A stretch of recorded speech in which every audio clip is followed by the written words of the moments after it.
Cheap condenser mics have been around for a while, in all kinds of different configurations, but I think I may have found something quite interesting. See, we've all heard of mics around £100, we've all heard of mics around 150, 200, that are decent, that are compared a lot. But quite often they're missing accessories, and especially if you go under the £100 mark, quite often they're missing accessories. You'll need to buy an XLR lead, you need to buy a shock mount, you need to buy a pop filter, you need to buy everything. But what if you didn't? That's where this comes in. Don't want to block my face. This is the Marantz MPM1000 microphone. This is a 18mm, technically not large diaphragm, but large diaphragm shaped microphone that retails for £39 with a shock mount, pop filter, although it's one of those foam ones, and an XLR lead. £39! So, as soon as I saw it, I bought it, and I can compare it to two other mics that come in under, well, around the £100 mark and under. I'll be comparing it to the SEX1, which you can buy for £110 with a shock mount and an XLR lead and a pop filter, and the Audio-Technica AT2020. I'll be testing it in this environment, video environment. I was going to put it in front of guitar amps and things like that, but none of my condenser mics in front of my amps really sound very good, so you wouldn't really be able to tell that much of a difference. Well, you'd probably be able to tell the difference, but yeah, it's not what I wanted to do. Anyway, this is the microphone that we're checking out, so let's do a few tests. So this is the Marantz MPM1000, roughly a handspan away from my face. This is the Marantz MPM1000 microphone, roughly a forearm's length away from my face. And here is the Marantz MPM1000, an arm's length away from my face. I would go further, but my mount won't let me. Here is the Audio-Technica AT2020, roughly a handspan away from my face. Here is the Audio-Technica AT2020, roughly a forearm's length away from my face. Here is the Audio-Technica AT2020, a full arm's length away from my face.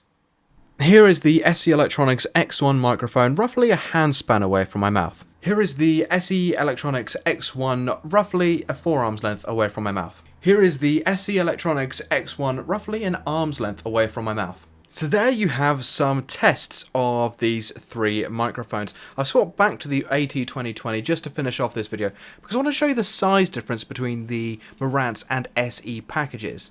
Here is the Marantz, and here is the SEX1. You can see a drastic difference in size, even if I remove this pop filter, which is slightly tough at times.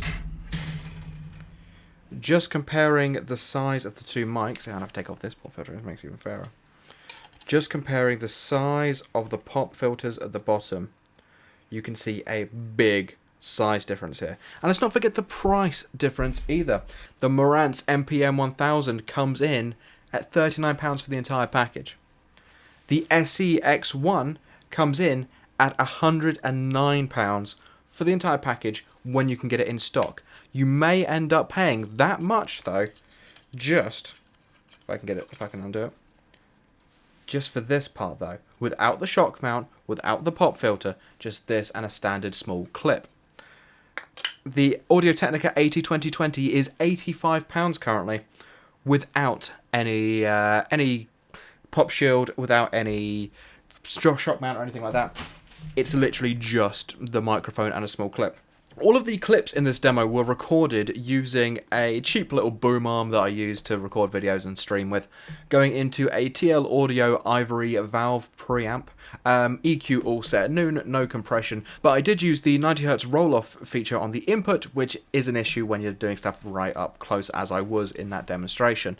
Apart from that, it's going straight out to a Focusrite 2i2 interface, though I have done things like this before, going into much larger Sapphire interfaces by Focusrite and other situations. So they have all sounded fine through there. And normally I use Audacity, but to make sure you're getting the clearest audio possible, I decided to change up to Pro Tools.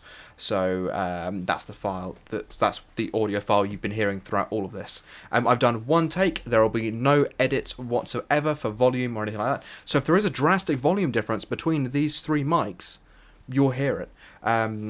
And that's that. Hopefully that introduced you to some of the cool bits with that microphone and the whole range of what you can get for such little money these days. I might do more videos with guitars and bass and things like that, see what I can achieve with these microphones. If I can get some decent sounds out of them, I may do a comparison video there as well. But for now, this is a quick little voice test showing you the pattern of these microphones and how they sound. I may do some future tests later on with guitar amps and things like that, but for right now, this will do. I think we got it down. So, if you liked the video, please give it a like. If you didn't, please give it a dislike. Please leave us a comment down below. Let us know what you think, and if you have any questions about any of this gear, please send it forward. If you want to see more like this, please subscribe. I do a whole bunch of different stuff on this channel. See what you like. If you like it, subscribe. If you don't, let me know why, and I'll change things around and do what you need to do. I need to do to make sure we all grow together. Thank you guys so much for watching. I hope you enjoyed it, and I'll catch you again next time. Ta-ra.